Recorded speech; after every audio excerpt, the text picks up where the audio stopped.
জন্য চিনতেন না, সবসময় ইবাদতে মগ্ন থাকতেন।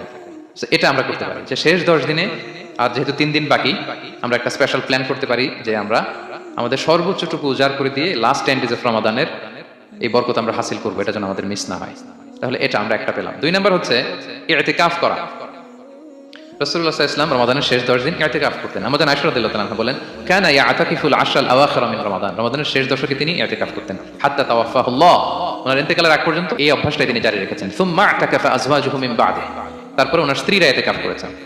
আরেক বর্ণনায় এসেছে ইয়াতাকিফু কুল্লা রমাদান 10 আইয়াম, প্রতি রমাদানে তিনি 10 দিন ইতিকাফ করেছেন। কিন্তু যেই বছর তিনি ইন্তেকাল করবেন সে বছর তিনি 20 দিন ইতিকাফ করেছিলেন।